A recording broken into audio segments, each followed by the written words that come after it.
Hi guys, welcome back. Well done for making it to part 4, not long to go. So here we are.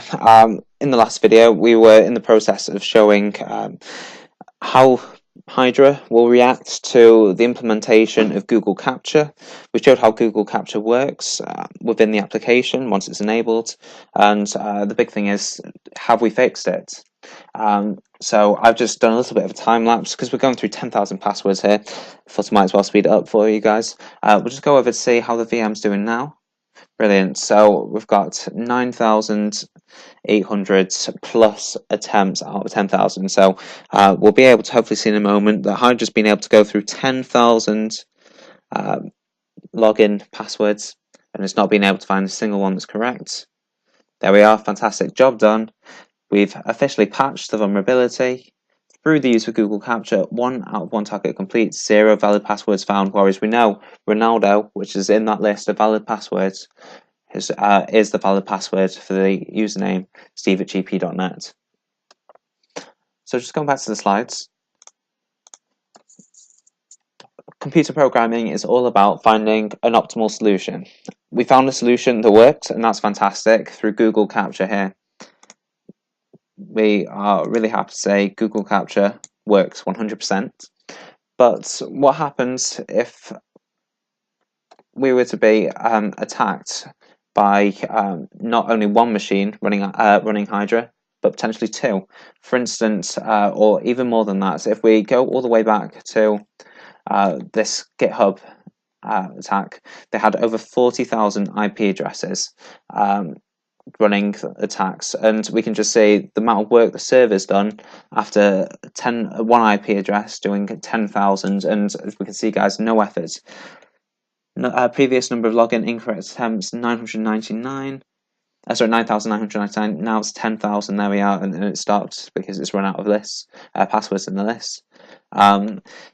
If we were to have 20 servers all doing that, all 20 versions of Hydra all running, pinging us, trying to post them through the trying to post and find the correct login details, it would grind the application to a halt. So, how can we use knowledge, computer science? How can we create a more optimal solution? So, my idea is increasing the solution even further. Even though we've got a working solution, why don't we make it better? Why don't we block IP addresses after a number of incorrect logins? So I'll just show you how this works within the code. So here we are. I've developed a service called login attempt service. It's very simple. All it does is initializes and creates a hash map, and then the patient rest controller, where all the magic happens in here, really. We've got we've pushed login attempt service.map. We push in the current IP, which is found in the string here, and the attempts, which we keyed as an integer essentially. So while login attempts, we'll just change this. We'll activate it essentially. So make it 5. So while login less than 5 unsuccessful login attempts, will allow it to go through and potentially access the application.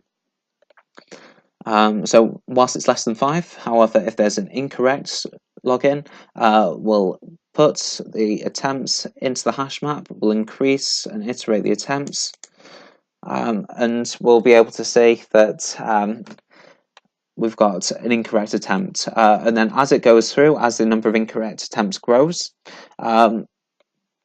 we will throw an error, and that error is going to be IP address blocked, maximum number of login attempts exceeded. However, just a small thing, if in between, say, there was 4 incorrect attempts, so we'd still run through this loop. If it was to be successful and they've got the required passwords, we'd reset the attempts back to 0.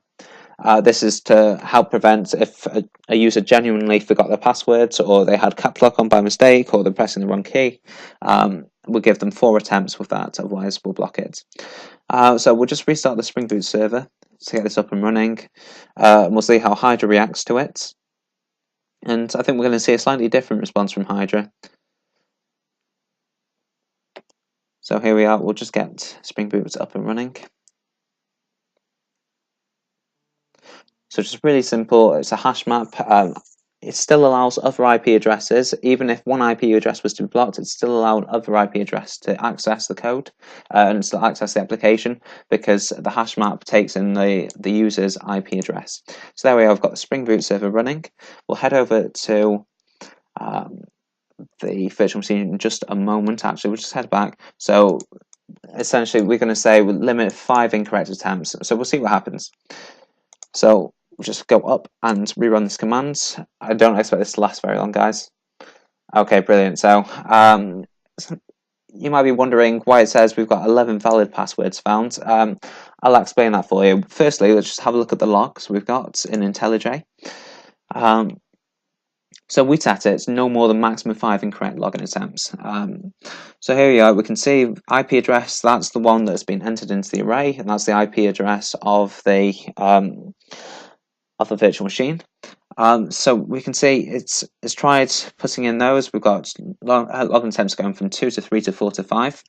However, because the application, firstly, is slower compared to Hydra, in the time we thought, in the time we've been able to say we've got 5 incorrect login attempts, Hydra is so fast at pinging them through, it's actually been able to push through a total of, let's see how many it was, a total of 8 in that time. And as we go back just to have a look at the code, the actual script we ran, we're saying we want to push a post request on here. We've got the username and password. If it doesn't work, it's going to say bad login.